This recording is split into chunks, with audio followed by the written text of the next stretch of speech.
శీతాకాలంలో ఎక్కువగా దొరికేటువంటి ఉల్లికాడలతోటి చపాతీల్లోకి అద్భుతంగా ఉండేటువంటి ఒక మంచి రెసిపీ చెప్పబోతున్నా ఫ్రెండ్స్ ఇవాళ. మార్కెట్‌లో ఈ ఉల్లికాడలు దొరికితే తీసుకొని వచ్చి ఈ విధంగా ట్రై చేయండి. చాలా బావుంటుంది. వేడి వేడి అన్నంలో వేసుకొని తిన్నా, అలాగే రొట్టెల్లోకైతే చాలా సూపర్‌గా ఉంటుంది ఈ కర్రీ. నేను ఇవాళ ఈ కూర చేయడానికి 100 గ్రామ్స్ ఉల్లికాడలు తీసుకున్నాను. ఉల్లికాడలు తీసుకొని శుభ్రంగా కడిగేసేసి ఆ కింద పాయలు ఉంటాయి కదా, ఆ వేళ్ళన్నీ కట్ చేసేసేయండి.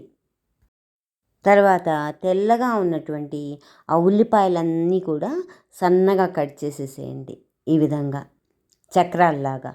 ఆ తర్వాత ఉల్లికాడలు కూడా సన్నగా కట్ చేసేసి అవన్నీ కూడా ఒక ప్లేట్లో పక్కన పెట్టుకోండి.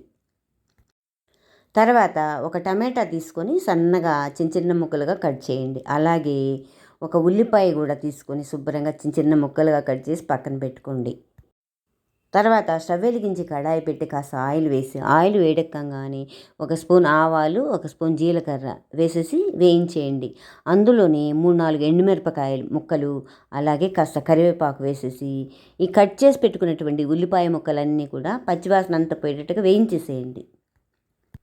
అవన్నీ వేగంగానే ఈ ఉల్లికాడ ముక్కలన్నీ అందులో వేసేసి బాగా వేయించేసి రుచికి తగ్గ సాల్టు, చిటికెడు పసుపు వేయండి. వేసేసి బాగా కలిపేసేసి మూత పెట్టేసి మగ్గిచ్చేయండి. ఆ ముక్కలన్నీ మగ్గంగానే కట్ చేసి పెట్టుకున్నటువంటి టమాటా ముక్కలు కూడా యాడ్ చేసేయండి అందులోనే. తర్వాత బాగా మగ్గనివ్వండి ఆ కూరంతా. మీకు కొంచెం స్పైసీగా కావాలంటే కారం యాడ్ చేయండి. కూరంతా కలిపేసేసి 2 నిమిషాలు అవ్వంగానే రెడీ అయినటువంటి ఈ ఉల్లికాడల కూరని ఒక ప్లేట్లో సర్వ్ చేసుకోండి. నిజం ఫ్రెండ్స్, చాలా బాగుంటుంది ఈ కూర. ఈ వీడియో మీకు నచ్చినట్లయితే please like, share and subscribe my channel. Thank you.